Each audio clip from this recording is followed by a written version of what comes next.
நாம இன்னைக்கு ஒரு மனுஷனை குறிச்சு தியானிக்க போறோம். ஒரு மனுஷனை குறிச்சு தியானிக்க போறோம். 1 சாமுவேல் 2ஆம் அதிகாரம் 8ஆம் வசனத்துல, அவர் சிறியவனை புழுதியிலிருந்து எடுத்து எளியவனை குப்பையிலிருந்து உயர்த்துகிறார். அல்லேலூயா. அவர்களை பிரபுக்களோடு உட்கார செய்து சிங்காசனத்துல அமரக்கூடிய மகிமைய அவர் அவங்களுக்கு கொடுக்கிறார். ஒரு மனுஷன் மேல கர்த்தருடைய நினைவு பெரிதா இருக்கு. ஒரு மனுஷன் மேல கர்த்தருடைய நினைவு பெரிதா இருக்கிறது. ஆனா இந்த பூமியில இருக்கிற ஒவ்வொரு மனுஷனும் ஒருத்தவங்களை பாக்குற விதம் எப்படி இருக்கும் அப்படின்னா, அவங்க எப்பயுமே புரட்சிதான் மதிப்பிடுவாங்க. எப்பயுமே புரட்சிதான் மதிப்பிடுவாங்க. ஏன் அப்படின்னா, அதுதான் அவங்களுடைய வேலை. அவங்களுடைய வேலையே அதுதான். அவங்களுக்கு வேலை எதுவுமே இல்லை. ஆனா தேவன் பாத்தீங்கன்னா, அவன் குப்பையில இருந்தாலும் சரி, புழுதியில இருந்தாலும் சரி, அவனை தேவன் பிரபுக்களோடு கூட அமர பண்ணி அவனை என்ன பண்ணாராம், அலங்கரிச்சு அவனை பாப்பறான். ஒரு ராஜாவை போல அந்த சிங்காசனத்துல அமர பண்ணி அழகு பாக்குறவர் யார் அப்படின்னா தேவன் தான். வேற யாருமே என்ன பண்ணவே மாட்டாங்க, பார்க்கவே மாட்டாங்க.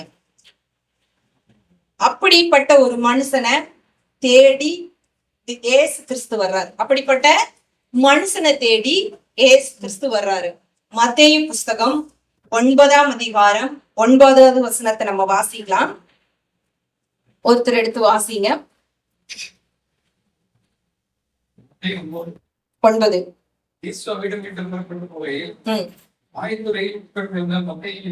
மனுஷனை கண்டு எனக்கு பின் சென்று வா என்றார். அவன் எடுத்து அவனுக்கு பின் சென்றான். போதுங்க. இயேசு அவ்விடம் விட்டு புறப்பட்டு போகையில் ஆயத்துறையில் உட்கார்ந்திருந்த மத்தேயு என்னும் ஒரு மனுஷனை கண்டு எனக்கு பின் சென்று வா என்றார். அவன் எழுந்து அவருக்கு பின் சென்றார். யார பின் சென்று வான்னு இயேசு சொல்றாரு? மத்தேயு. இவனுடைய ஒரிஜினல் எபிரேய நேம் என்ன அப்படின்னா மத்தித்யாகு. என்ன பேரு? மத்தித்யாகு. அதுக்கு என்ன அர்த்தம் அப்படின்னு சொன்னா, கடவுளின் பரிசு, தேவனின் கொடை, கிஃப்ட் ஆஃப் த லார்ட். அர்த்தம் என்ன அப்படின்னு பார்த்தா, கடவுளுடைய கொடை, கடவுளுடைய கிஃப்ட். உன்னுடைய பேருடைய அர்த்தம் என்ன? கடவுளுடைய கிஃப்ட். இங்கிலீஷ்ல என்னன்னு சொல்றோம்? மேத்யூன்னு சொல்றோம். தமிழ்ல அதை என்னன்னு சொல்றோம்? மத்தேயுன்னு சொல்றோம். மத்தேயுடைய வேலை என்ன அப்படின்னா டாக்ஸ் கலெக்டர். என்ன வேலை செய்யறா? Tax collector. அதாவது வரி வசூலிப்பு பண்றவன் தான் இந்த மத்தேயு. எந்த காலகட்டத்துல பாத்தீங்கன்னா, இயேசுநாதருடைய காலகட்டத்துல ரோமர்கள் இஸ்ரவேல் தேசத்தை எருசலேம் ஆட்சி செய்யும் பொழுது இவன் என்ன பண்றான்? டாக்ஸ் கலெக்டரா இருக்கிறான். அப்ப அந்த இஸ்ரவேல் தேசத்துல ரோமர்கள் ஆட்சி செய்யும் பொழுது அங்க இருக்கிற யூதர்கள், அவங்களுடைய சொந்த தேசத்துலதான் யூதர்கள் இருக்கிறாங்க. ஆனாலும் ரோமர்களுக்கு அவங்க என்ன பண்றாங்க? வரி செலுத்துறாங்க. ரோமர்களுக்கு வரி செலுத்துறாங்க. அப்ப அவனுடைய வேலை என்ன அப்படின்னா, வரியை வசூல் செய்பவன் தான் இந்த மத்தேயு. இப்ப சொந்த நாட்டிலேயே ஜனங்க என்ன பண்றாங்க அப்படின்னா ரோமர்களுக்கு வரி செலுத்துறாங்க. ஐயோ, யார் இந்த வரி வசூல் பண்றது அப்படின்னா மத்தேயு. யூத ஜனங்களுடைய எல்லா வரிகளையும் வசூல் பண்ணவன் யாரு? மத்தேயு. அப்ப இந்த மத்தேயு மேல அங்க இருக்கிற யூத ஜனங்களுக்கு நல்ல ஒரு அபிப்பிராயம் இருக்குமா அப்படின்னா அவன் மேல ஒரு நல்ல அபிப்பிராயமே இல்லை. அவன் மேல நல்ல அபிப்பிராயமே இல்லை. ஏன் அப்படின்னா, இந்த ரோமர்களுக்கு கீழே நமக்கு எதிரா அவன் என்ன பண்றான்? வரிய வாங்கி அவங்களுக்கு என்ன பண்றான்? கப்பம் கட்டுறான், செலுத்துறான். அப்படிங்கறனால அவன் மேல அவங்களுக்கு யூதர்களுக்கு என்ன இல்ல? நல்ல ஒரு அபிப்பிராயமே இல்லை. ஏன் அப்படின்னா, நம்மளுடைய சொந்த தேசத்துல நம்ம அவங்களோட நிலைமை என்னன்னா, சொந்த தேசத்திலேயே அவங்க அடிமையா இருக்கிறவங்க, சொந்த தேசத்திலேயே அடிமையா இருக்கிறனால அவனை சரியா அவங்களுக்கு என்ன பண்ணாது? பிடிக்காது. அவனை குறிச்சுதான நினைவுகள் எல்லாமே எப்பயுமே குறைவாதான் இருக்கும். மத்தேயு குறிச்சதான நினைவுகள் எப்படி இருக்கும்? குறைவாதான் இருக்கும். அப்படிப்பட்ட ஒரு சூழ்நிலையிலதான் மத்தேயு என்ன வாழ்ந்துட்டு இருக்கிறார். அந்த நேரத்துலதான் இயேசு தன்னுடைய ஊழியத்தை முடிச்சுட்டு அங்க வரும் பொழுது அந்த ஆயத்துறையில பார்த்து மத்தேயு கூப்பிடுறாரு, எனக்கு பின் சென்று வா. எனக்கு பின் சென்று வா, ஃபாலோ மீ. என்ன சொல்றாரு? Follow me. அவன் என்ன பண்றான் அப்படின்னா, மேத்யூ இம்மீடியட்லி, உடனே அவன் என்ன பண்றான் அப்படின்னா ஜீசஸ ஃபாலோ பண்றான். ஜீசஸ ஃபாலோ பண்றான். அவன் என்ன வேலை செஞ்சுட்டு இருந்தானோ அந்த வேலையெல்லாம் அப்படியே விட்டுட்டு அவன் என்ன பண்றான்? ஏசு பின்னாடி போறான். ஏசு பின்னாடி போறான். கிட்டத்தட்ட மத்தேயு புஸ்தகம் 10ஆம் அதிகாரம் 2 to 4 வசனங்களை வாசிக்கும் பொழுது ஏசு கிறிஸ்து தம்முடைய ஊழியத்துக்காக சீசர்களை என்ன பண்றாரு? செலக்ட் பண்ணிட்டே வர்றாரு. சீசர்களை செலக்ட் பண்ணிட்டே வர்றாரு. 7 பேரை என்ன பண்ணிட்டாரு? செலக்ட் பண்ணிட்டாரு. 7 பேரை செலக்ட் பண்ணிட்டாரு. 8ஆவதா இந்த மத்தேயுவை ஏசு என்ன பண்றாரு? ஆயத்துறையிலிருந்து நீ எனக்கு பின்னாடி வா, என்னை பின்பற்றி வா அப்படின்னு சொன்ன உடனே அவன் செஞ்சிட்டு இருந்த அந்த வேலையை அப்படியே விட்டுட்டு, டாக்ஸ் கலெக்டர் வேலையை விட்டுட்டு இயேசுக்கு பின்னாடி போறான். இப்ப அந்த மத்த சீசர்கள் எல்லாம் இருக்கிறாங்க இல்லையா? மத்த சீசர்கள் எல்லாம் இருக்கிறாங்க. இயேசு ஏற்கனவே செலக்ட் பண்ணது மத்த சீசர்கள். அப்ப மொத்தமா 12 சீசர்கள். அதுல இந்த மத்தேயு 8ஆவது ஆள். அப்ப அந்த மத்த சீசர்கள் எல்லாம் மத்தேயுவை பாக்குற விதமே எப்படி இருக்கும்?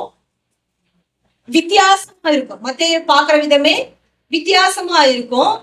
அப்ப மத்தவங்க எல்லாமே அவனை என்னது தாழ்மையா அவனை ஒரு வித்தியாசமா பார்க்கும் பொழுது தேவன் மாத்திரம் அவனை என்ன பண்றாரு? தேடி போய் நீ ஊழியத்துக்கு வான்னு அழைக்கிறாரு. ஹல்லேலூயா. அப்ப மத்தவங்க பார்வையில அவன் எப்படி இருக்கலாம்? ஒண்ணுக்கு பிரயோஜனம் இல்லாம இருக்கலாம், யூஸ்லெஸ்ஸா இருக்கலாம், அவன் மூலமா எந்த யூஸ்மே இல்லை, அவனை பிடிக்காம இருக்கலாம், அவன் மேல எரிச்சல் இருக்கலாம், எல்லாமே இருக்கலாம். ஆனா தேவன் பாத்தீங்கன்னா அந்த மனுஷனை தேடிதான் போறாரு இயேசு. நீ வா என் ஊழியத்துக்கு, நீ வா அப்படின்னு சொன்ன உடனே எல்லா வேலைகளையும் விட்டு இயேசு பின்னாடி வா. இப்ப இயேசு பின்னாடி வந்த பின்னாடி என்னுடைய வேலை என்ன? டாக்ஸ் கலெக்ட் பண்ற வேலை, வரி வசூல் பண்ற வேலை. ஆனா அப்ப வரி வசூல் பண்றவங்க அப்படின்னா பணப்பை யார்கிட்ட இருக்கும்? மத்தேயு கிட்டதான் இருக்கும். மத்தேயு கிட்டதான் இருக்கும். ஆனா இந்த 12 சீசர்கள்ல அந்த ஊழியத்துல வர்ற காணிக்கை, தசம்ப பாகம் அதெல்லாம் வச்சிருக்கிற பொறுப்பு யாருக்கு போணுச்சு அப்படின்னா யூதாஸ் காரியோத்து. யாருக்கு போணுச்சு? யூதாஸ் காரியோத்துக்கு. அப்ப மத்தேயு நினைச்சிருப்பான், நான் ஆயத்துறையில இருந்திருந்தாலே அழகா வரி வசூல் பண்ணிருப்பேன், நாட்டுக்கு என்ன பண்ணி வரி செலுத்திருப்பேன், ஜனங்களுக்கு தான் என்ன பிடிக்கல. ஆனா இந்த இயேசு கிறிஸ்து என்ன பண்ணாரு? என்னை கூப்பிட்டுட்டு என் வேலையை எடுத்து என்ன பண்ணிட்டாரு? இன்னொருத்தருக்கு கொடுத்துட்டாரு. அப்ப மீதி 11 பேர் எப்படிப்பட்டவங்க அப்படின்னா யூதாஸ் காரியோத்து மாதிரி இல்ல. யூதாஸ் காரியோத்து மாதிரி இல்ல. இப்ப ஒரு மீட்டிங் நடந்துச்சுன்னு வச்சுக்கோங்க, பணப்பை யார்கிட்ட இருந்தது? யூதாஸ் காரியோத்து கிட்ட இருந்தது. இப்ப ஒரு ஸ்திரீ வர்றா, அதாவது பெத்தனியா ஊர்ல அது குஷ்டரோகியா இருந்த சீமோன் வீட்டுல போஜன பந்தி இருக்கும் பொழுது எல்லாரும் கூடி இருக்கிறாங்க. அப்ப அங்க ஒரு ஸ்திரீ அந்த பரிமள தைலம் என்னும் வெள்ளைக்கல் பரணியை உடைச்சி ஏசு கிறிஸ்துடைய பாதத்துல ஊத்தும் பொழுது அங்க இருக்கிற எல்லாரும் என்ன பண்றாங்கன்னா வசனப்படுறாங்க. அங்க இருக்கிற சீஷர்கள் எல்லாம் வசனப்பட்டு என்ன சொல்றாங்கன்னா, இந்த வெள்ளைக்கல் பரணியை, இந்த தைலத்தை, இந்த பரிமள தைலத்தை 300 பணத்துக்கு அதிகமா வித்து தரித்திரருக்கு என்ன பண்ணிருக்கலாம்? கொடுத்துடலாம் அப்படின்னு சொல்லி என்ன பண்றாங்க? வசனப்படுறாங்க. அப்ப வசனப்படும் பொழுது ஏசு கிறிஸ்து சொல்றாரு, தரித்திரர்கள் எப்பொழுதும் உங்களோடு கூட இருக்கிறாங்க, நான் என்ன பண்ண மாட்டேன்? இருக்க மாட்டேன் அப்படின்னு சொல்லிட்டு ஏசு கிறிஸ்து சொல்றாரு. அப்ப அங்க அநேக சீசர்கள் வசனப்பட்டாங்கன்னு இருக்குது இல்லையா? அப்ப இது யாரு வசனப்பட்டா அப்படின்னு பார்த்தா யூதாஸ் காரியோத்து. யார் வசனப்பட்டது? யூதாஸ் காரியோத்து. யோவான் 12ஆம் அதிகாரம் 4, 5, 6 வசனங்களை நம்ம வாசிக்கும் பொழுது அங்க இருக்குது. அதை எடுத்து நீங்க படிங்க. அங்க என்ன இருக்கு அப்படின்னா, யூதாஸ் தரித்திர குறிச்சு கவலைப்பட்டதா இல்ல, அவன் திருடனா இருந்தபடியினால் பணத்தை குறிச்சு அவன் என்ன பண்ணிருக்கிறானாமா? வெசனப்பட்டிருக்கிறான். அப்ப மத்தேயுக்கு நல்லா தெரியும், அழைச்ச அந்த 12 பேர்ல யூதாஸ் காரியோத்து எப்படிப்பட்டவன்னு தெரியும்.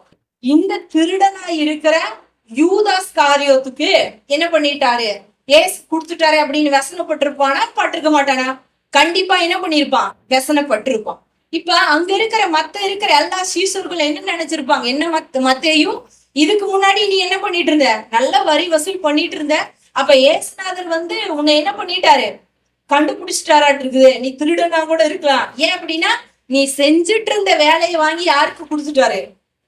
யூதாஸ் காரியத்துக்கு கொடுத்துட்டாரு. அப்ப அங்க இருக்கிற சீசர்கள் எல்லாம் எப்படி பார்த்திருப்பாங்க, ஓ நீ அப்ப கவர்மெண்டே என்ன பண்ணிட்ட, ஏமாத்திட்டியாட்டு, உங்ககிட்ட ஏதோ ஒரு மிஸ்டேக் இருக்குதாட்டு அப்படின்னு நினைச்சிருப்பாங்களா, நினைச்சிருக்க மாட்டாங்களா?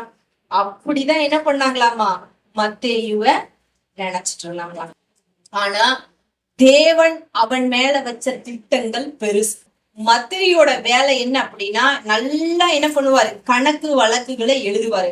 ஒரு மனுஷன் கணக்கு வழக்கு எழுதி ஒரு அக்கௌண்டன்டாவோ இந்த சுங்கத்துறையில வேலை செஞ்சாங்களோ அவங்க எவ்வளவு டேலண்டா இருப்பாங்க. அப்ப அவங்களோட வேலை என்ன, இங்க இன்னைக்கு யாரு வரி செலுத்தினா, எந்த வீட்டுல வரி செலுத்தினாங்க, இன்னும் யார் யார் வரி செலுத்தல இப்படின்னு சொல்லிட்டு, இப்ப இங்க இந்த ஊர்ல இந்த கிராம பஞ்சாயத்து அப்படின்னா கவர்மெண்ட் என்ன பண்ணும், அந்த ஆபீசரு A to Z யாரு வரி செலுத்தி இருக்கிறா, யாரு வரி செலுத்தல, இப்ப அடுத்த மாசத்துல நமக்கு என்ன ஆகும், வாட்டர் டாக்ஸ் கட்டி இருக்கிறாங்களான்னு முதல் கொண்டு என்ன ஆயிரும் வந்துரும். அப்ப அவங்களுடைய வேலை என்ன, கணக்கெடுக்கிற வேலை. அப்படின்னா அவன் எவ்வளவா எழுதிட்டே இருப்பான்னு பாருங்க, அவன் எவ்வளவா எழுதிட்டே இருப்பான். இப்ப நம்ம ஆபீஸ்லயே வேலை செஞ்சோம்னு வச்சுக்கோங்க, நம்மளோடதான் போஸ்டிங் வாங்கியிருப்பாங்க.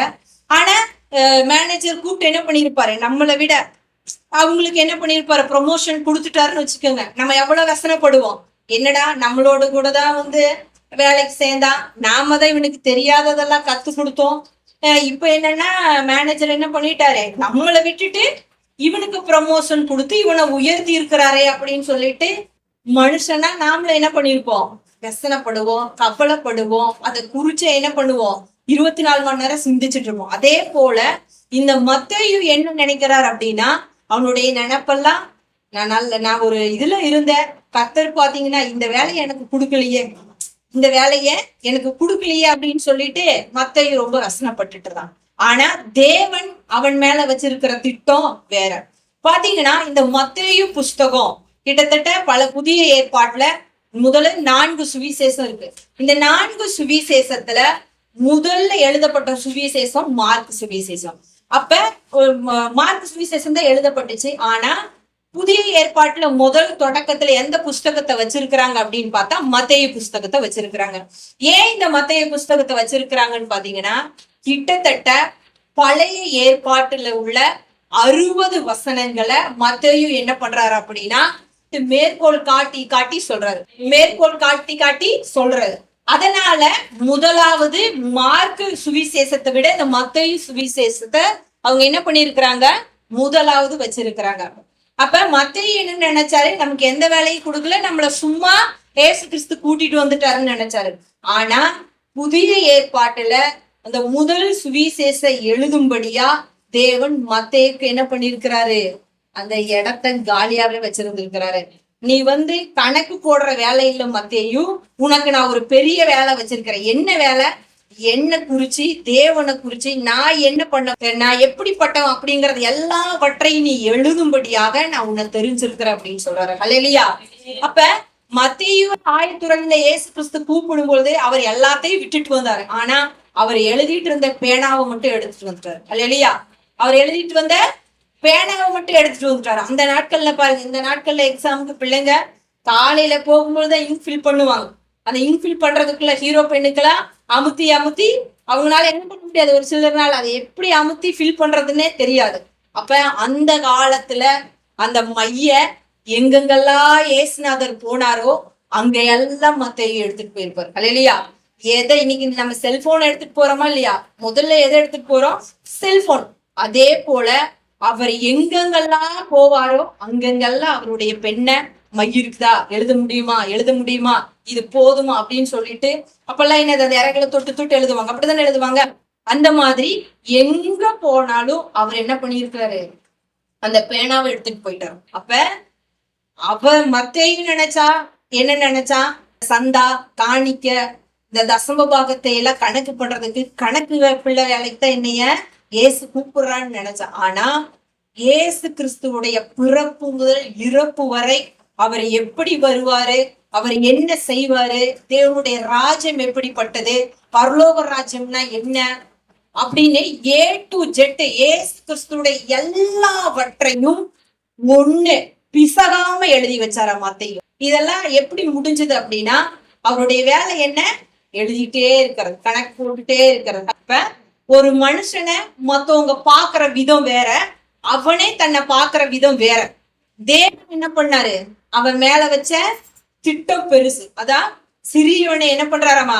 புழுதியில எடுத்து எளியவனை குப்பையிலிருந்து உயர்த்துகிற தேவன். அப்ப நம்மளுடைய நினைவுகள், நம்மளுடைய சூழ்நிலைகள் எப்படியா இருந்தாலும் தேவன் ஒரு மனுஷன் மேல வச்சிருக்கிற நினைவும் திட்டமும் பெரிதும். அதை யாருனாலும் எந்த சூழ்நிலையினாலும் மாற்ற முடியாது. தேவன் நினைச்சார் அப்படின்னா கண்டிப்பா என்ன பண்ணுவாரு? உயர்த்தியே ஆவாரு. கிட்டத்தட்ட இயேசு கிறிஸ்துவோடைய 5 பிரசங்கங்கள், 5 சொற்பொழிவுகளை அழகா அவர் என்ன பண்ணியிருக்கிறாராமா? எழுதி இருக்கிறாராமா. பழைய ஏற்பாட்டுள்ள 60 தீர்க்க தரிசன வசனங்கள் அவர் என்ன பண்ணி வச்சிருக்கிறாரு? ஒன்னோடு ஒண்ணு. மத்த எந்த சுவிசேஷத்திலையும் பவுல் கூட அப்படி கோட் பண்ணல. ஆனா மத்தேயு என்ன பண்ணியிருக்கிறாரு? அழகா கோட் பண்ணியிருக்கிறார். இப்ப இதுல இருந்து என்ன தெரியுது அப்படின்னா, மத்தேயுடைய வேலை ஆயக்கார வேலை செஞ்சுட்டு இருந்தாலும் அவன் நல்ல பைபிள் படிச்சுட்டே இருந்திருக்கிறான். பழைய ஏற்பாட்டு தீர்க்க தரிசனங்கள் அவனுக்கு A to Z. அதனாலதான் இயேசு கிறிஸ்து பிரசங்கம் பண்ற ஒவ்வொரு இடத்துலயும் இந்த இதை சொல்லி முடிச்சதுக்கு அப்புறம் இது பழைய ஏற்பாட்டுல இருக்குது. இப்போ ஒரு கன்னிகை கர்ப்பவதியாகி ஒரு குமாரனை பெறுவாள், அவளுக்கு இம்மானுவேல் என்று பெயரிடு அப்படின்னு சொல்லிட்டு இது ஏசாயா தீர்க்க தரிசன புஸ்தகத்துல தீர்க்க தரிசனமா சொல்லப்பட்டிருக்கு அப்படின்னு சொல்லிட்டு மத்தேயு என்ன பண்றாரு? ஒவ்வொன்னையும் மேற்கோள் காட்டி காட்டி காட்டி காட்டி எழுதுறார். அதை பவுலும் கூட என்ன பண்ணல, செய்யல. அப்படின்னா இவர் அந்த வரி வசூல் செய்யற வேலையை தவிர அனுதினமும் வேதத்தை படிக்கிற பழக்கம் அவருக்கு இருந்தது இல்ல. அப்படின்னா இந்த மாதிரி மேற்கோள் காட்டி என்ன பண்ணவே முடியாது, எழுத முடியாது. அப்ப அங்க இருக்கிற ஜனங்கள் என்ன நினைச்சிருப்பாங்க? காலையில் எழுந்திருச்ச முழு பாவத்தை செய்ய வேண்டியது, சாயங்காலம் ஆன வேதத்தை படிக்க வேண்டியது. இப்ப அங்க இருக்கிற நிலைமை, இவனை பாக்குற நிலைமை என்ன? பாக்குற பார்வை, காலையில வரி வசூல் பண்ண போயிட வேண்டியது, சாயங்காலான பக்திமானாட்டம் தேவனை தேட வேண்டியது. அப்ப பாவம் மன்னிப்பெல்லாம் கேட்டுட்டு பைபிளை படிக்க வேண்டியது. இப்படித்தான் அவங்க பார்ப்பாங்க மத்தேயுவை. ஆனா தேவன் என்ன பண்ணவே இல்லை, அவனை அப்படி பார்க்கவே இல்லை. அவன் என்ன வேலை செய்யறாங்கிறது முக்கியம் கிடையாது. அவன் இருதயத்துல தேவனை எவ்வளவா தேடுறான், எவ்வளவு வாஞ்சியா இருக்கிறான். அப்ப அததான் தேவன் என்ன பண்றாரு, பாக்குறாரு.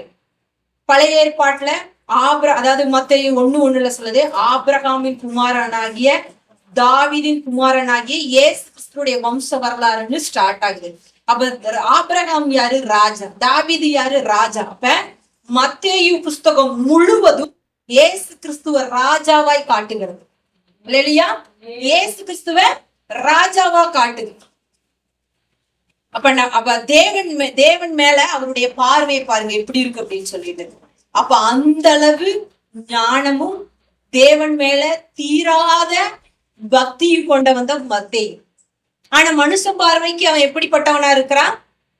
அசட்டை பண்றவனா இருக்கிறான். அவன் மேல மனுஷங்களுக்கு பார்வை வேற. ஏன்னா அந்த வரி வசூல் பண்றதுல இவங்க எப்படி இருப்பாங்க? கராரா இருப்பாங்க. வரி வசூல் பண்றதுல கரார். ஏன்னா அவங்க யாருக்கு கீழே வேலை செய்யறாங்க? கவர்மெண்ட்டுக்கு கீழே வேலை செய்யறாங்க. அப்ப கவர்மெண்ட்டுக்கு கீழே வேலை செஞ்சோம் அப்படின்னா நம்ம எப்படிதான் இருக்கணும்? கராரா தான் இருக்கணும். இப்ப நம்ம வீட்லயும் ஒரு அப்பா போலீஸ்ன்னு வச்சுக்கோங்க, பையன் தப்பு பண்ணிட்டான். நல்ல நேர்மையான ஆபீசர்னா தப்பு பண்ணா என்ன பண்ணுவாங்க? தண்டனை கண்டிப்பா கொடுப்பாங்க. அப்ப வீட்டுல இருக்கிற மத்தவங்க எல்லாமே அப்பா மேல கோச்சிட்டு ஆகுமா? நேர்மையானவர் அப்படின்னா அவருடைய வேலையை செய்யறதுக்கு நம்ம என்ன பண்ணணும்? அனுமதிக்கணும். அப்பதான் அவர் நேர்மையானவர். இல்லைன்னா அவர் போர்ஜரியான போலீஸ்காரர். அவர் மேல ஜனங்களுக்கு ஏதாவது இருக்குமா? இருக்காது, எந்த இதுவும் இருக்காது. அப்பேற்பட்ட நல்ல ஒரு தேவனை தேடக்கூடிய, தேவன் மேல நல்ல அதாவது ஒரு மேசியா வேணும் அப்படின்னு சொல்லிட்டு நினைச்சிட்டு இருந்தவன் தான் இந்த மத்தேயு. ஆனா மனுஷங்களுக்கு அவன் மேல என்ன இல்ல, அவன் மேல ஒரு பெரிய அபிப்பிராயமே கிடையாது. இன்னைக்கு நம்மளுடைய நிலைமை அப்படிதான். நம்மள எல்லாம் பாக்குறது அப்படிதான் இருக்குது. அதனால அதை குறிச்சு நம்ம என்ன பண்ணவே கூடாது, கவலைப்படவே கூடாது. இப்ப இந்த மத்தேயுவை இன்னைக்கு கிட்டத்தட்ட கோடான கோடி ஜனங்கள் இந்த மத்தேயு புஸ்தகத்தை வாசிக்கிறாங்க. ஒவ்வொரு நாளும் பைபிள் அச்சடிக்கப்பட்டுட்டே இருக்குது. இப்ப அவன் டாக்ஸ் கலெக்டராவே இருந்து பணத்தை மட்டும் வரி வசூல் பண்ணி இதை மட்டும் செஞ்சுட்டு இருந்தான் அப்படின்னா அவன தேசங்களுக்கு தெரியுமா, ஜனங்களுக்கு தெரியுமா? தெரிஞ்சிருக்காது. தெரியுமா? தெரியாது. இதை யார் எழுதியிருப்பா? மத்தேயு புஸ்தகம் யார் எழுதியிருப்பாங்கன்னு தெரியாது. இப்ப அவனுக்கு ஒரு கிரெடிட்ட, அவனுக்கு ஒரு அங்கீகாரத்தை தேவன் என்ன பண்றாரு? கொடுக்கிறாரு. மறைவா இருந்தா முழு ஜனங்களும் அவனை அங்கீகரிக்கும்படியாக தேவன் என்ன பண்றாரு? அவனை உயர்த்தி வைக்கிறாரு. இதுதான் தேவனுடைய செயல். அல்லேலூயா. அப்ப நம்ம எல்லாத்தையும் விட்டுட்டு அவர் பின்னாடி வான் கூப்பிட்டுட்டு அவர் சும்மாவே விட மாட்டாரு. கண்டிப்பா அவர் என்ன பண்ணுவாரு? உயர்த்துவாரு. அப்படிதான் இந்த மத்தேயு என்ன பண்ணாரு? கர்த்தர் உயர்த்தி வைத்தார். அப்ப முழு உலகமுமே இன்னைக்கு இந்த மத்தேயு புஸ்தகத்தை வாசிக்காம கடந்து போக முடியாது. அப்படிதானே? பைபிள் வாசிக்கிறவங்க கண்டிப்பா இந்த மத்தேயு புஸ்தகத்தை வாசிக்காம கடந்து போக முடியாது. இந்த மத்தேயு புஸ்தகத்துல இயேசு கிறிஸ்து பூமிக்கு எப்படி வருவார், என்ன செய்வார், எப்படி அவருடைய வாழ்க்கையின் ஜீவிதம் இருக்கும், பரலோக ராஜ்யம்னா என்ன, தேவனுடைய ராஜ்யம் எப்படிப்பட்டது அப்படின்னு சொல்லிட்டு எல்லாத்தையும் எழுதி வச்சிருக்கிறார். அப்ப பழைய ஏற்பாட்டுல அவங்க தேடின மேசியாவ யூதர்களுக்கு இவருதான் மேசியாவாகிய இயேசு கிறிஸ்து அப்படிங்கறது வெளிப்படுத்துறாரு.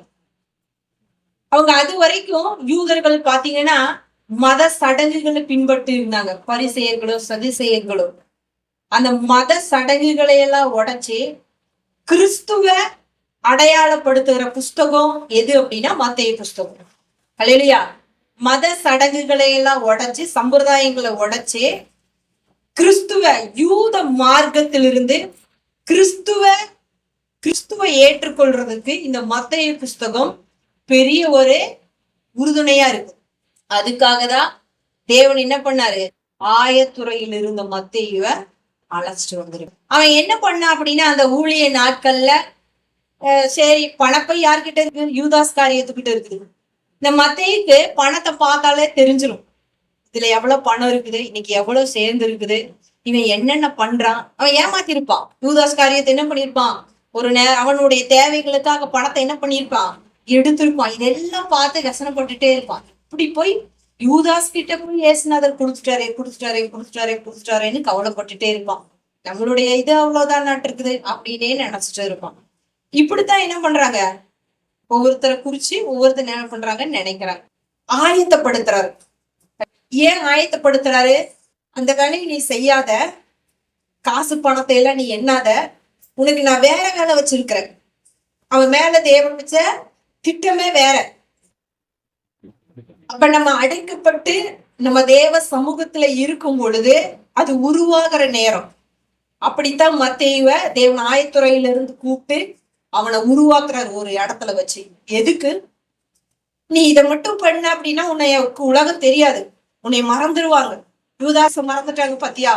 அந்த மாதிரி உன்னைய நான் இருக்கிற வரைக்கும் உங்களுடைய நாமும் இந்த பூமியில சொல்லப்பட்டுட்டே இருக்கும். அவன் பேர்ல எழுதுறாரு. மத்தேயுங்கிற அந்த பேர்லயே அந்த காஸ்பல், அந்த சுவிசேஷம் வருது. அதே போல ஒவ்வொருத்தருக்கும் தேவன் ஆயத்தப்படுறதுக்கு ஒரு டைம் வச்சிருக்கிறாரு. தேவன் ஒரு ஆயத்தப்படுறதுக்கு டைம் வச்சிருக்கிறாரு. அந்த நேரத்துல நம்ம என்னதான் பண்ணணும்? அமைதியா தான் இருக்கணும். ஏன் அப்படின்னா ஆயத்தப்படுத்துற டைம்ல நம்ம தேவனுக்காக ஆயத்தப்படணும். ஆனா நம்மளை பயன்படுத்துற ஒரு நேரம் இருக்கும். நம்மள பயன்படுத்துற நேரம் இருக்குது. அந்த நேரத்துல தேவன் நம்மை மகிமையாய் பயன்படுத்துறோம். அவர் பிரபுக்களோடு கூட நம்மளை என்ன பண்ணுவாரு? கொண்டு போய் அமர பண்ணி அவர் நம்மளை அலங்கரிக்கிற தேவனா இருக்கிறார். அதனால நம்மளுடைய வாழ்க்கை, நம்மளுடைய சூழ்நிலைகள் எல்லாமே அடைக்கப்பட்டிருக்கிறா. ஒரு குறிப்பிட்ட எல்லைக்குள்ள நாம இருக்கலாம். ஆனாலும் தேவன் என்ன பண்றாரு? அந்த எல்லைக்குள்ள வச்சு நம்மளை ஒவ்வொரு நாளும் உருவாக்குறாரு. ஒவ்வொருத்தரையும் அறிந்து கொள்றதுக்கு நம்மளை என்ன பண்ணிட்டே இருக்கிறார்? அவரு உருவாக்கிட்டே இருக்கிறார். இப்போ ஒரு நாள் வரும் மத்தேயு போல ஏசு கிறிஸ்துவையே எழுதக்கூடிய, உலகத்துக்கே அவரை ராஜாவா மேசியா இவர்தான் கர்த்தருங்கிறத எழுதக்கூடிய அந்த ஸ்லாக்கியத்தை அந்த காலகட்டத்துல மத்தேக்குதான் தேவன் கொடுத்தாரு. மத்த யாருக்குமே என்ன பண்ணல, பிடிக்கல. அப்படி ஒவ்வொருத்தரையும் உயர்ந்த தேவன் எப்படி இருக்கிறாரு, வல்லவரா இருக்கிறார். அப்ப அந்த ஆயத்தமாகிற நேரத்துல நம்ம ஒவ்வொருவரும் என்ன பண்ணணும், தேவனுக்காக ஆயத்தப்படணும். அதனால நம்ம என்ன சூழ்நிலைகளா இருந்தாலும், நம்மளுடைய சூழ்நிலைகள் எப்படி இருந்தாலும் கர்த்தர் நம்மளை உயர்த்த வல்லவரா இருக்கிறாரு. அவர் மாத்திரம்தான் இருக்கிறார். அதனால எந்த மனுஷனும் நம்மளை எப்படி என்ன வேணா சொல்லலாம், என்ன வேணா பேசலாம், வேஸ்ட்ன்னு சொல்லலாம், ஒண்ணும் பிரயோஜனம் இல்லைன்னு சொல்லலாம். ஆனாலும் கர்த்தர் எப்படி இருப்பார், பட்டவர் உயர்த்த வல்லவரா இருக்கிறார். இந்த மத்தேயை போல நம்ம கிட்ட குறைகள் இருக்கலாம், எவ்வளவோ காரியங்கள் இருக்கலாம். ஆனா அதையெல்லாம் தேவன் என்ன பண்றதே இல்ல, பாக்குறதே கிடையாது. அதையெல்லாம் பாக்குறாரா, இல்ல. அவங்க பாருங்க, இந்த சீமோன் பேதுரு வீட்டுல பந்தி இருக்கும் பொழுது அவங்க எல்லாம் சொல்றாங்க, இவர் ஆயக்காரரோடும் பாவிகளோடும் கூட போஜனம் பண்ணுகிறாருங்கிறது வசனம். இப்ப அப்பேற்பட்ட மனுஷனை தேடிதான் வர்றாரு தேவன். அதாவது பிணியாளிக்குத்தான் வைத்தியம் தேவை, சுகம் உள்ளவனுக்கு வைத்தியம் தேவையில்லை. அப்ப ஒவ்வொரு நாளும் அவருடைய கிருபையால, அவருடைய வார்த்தையால, அவருடைய சத்தியத்தால நம்மள ஒவ்வொரு நாளும் அவரை போல மாத்திட்டு இருக்கிறார். அப்ப தேவன் நம்மளை உயர்த்த வல்லவரா இருக்கிறார். இப்ப இந்த மத்தேயுங்கிறது நம்மளுடைய வாழ்க்கையில, ஒவ்வொருத்தருடைய வாழ்க்கையிலும் ஒரு லெசன், ஒரு பாடம். நான் இதை தியானிக்கும் பொழுது இது எல்லாருடைய வாழ்க்கையிலும் இப்படிதான் இருக்குது. மனுஷன் பாக்குற விதம் எப்பேற்பட்டவங்களா இருந்தாலுமே அவன் மேல ஏதோ ஒண்ணு சொல்லுவாங்க. எப்பேற்பட்டவங்க நான் யோசிக்கிறேன், இவங்களை எப்படி திருப்திப்படுத்துறது, இவங்களை எப்படி திருப்திப்படுத்துறது? அப்ப திருப்தியை என்ன பண்ணவே முடியாது, படுத்தவே முடியாது. அப்ப அவனவன் தன் தன் வழியில என்ன பண்ணிடணும், போயிடணும். அப்ப யாருக்காக, தேவனுக்காக நம்ம எல்லாவற்றையும் பொறுத்து அவருடைய சமூகத்துல அதிகமா இருந்து தியானிக்கும் பொழுது, நம்ம தேவ சமூகத்துல நம்மளை நாமே ஆயத்தப்படுத்தும் பொழுது தேவன் ஒரு காலத்தையும் ஒரு நேரத்தையும் வைத்திருக்கிறாரு. அந்த நேரத்துல கண்டிப்பா அவர் என்ன பண்ணுவாரு, நம்மள இந்த பூமிக்கு நம்ம எப்படி அவரு நம்மளை கொண்டு போய் செய்யணும்னு நினைக்கிறாரோ அந்த வேலையை கண்டிப்பா அவர் என்ன பண்ணுவாரு, செய்து முடியும். அது வரைக்கும் நம்ம என்ன பண்ணணும், அவருடைய பலத்த கரத்துக்குள்ள அடங்கி இருக்கணும். மற்றவர்கள் நினைவு நம்ம மேல எப்படி இருந்தாலும் கர்த்தருடைய நினைவு பெருசா இருக்கும். அப்ப ஆயக்காரராய் பாவிகளா இருக்கிற நம்மளை தேடிதான் தேவன் வந்தாரு. இதுவரைக்கும் நம்மளை நடத்தி இருக்கிறார். இப்ப இனிமேலும் தேவன் என்ன பண்ணுவார், நம்மள நடத்துவார்.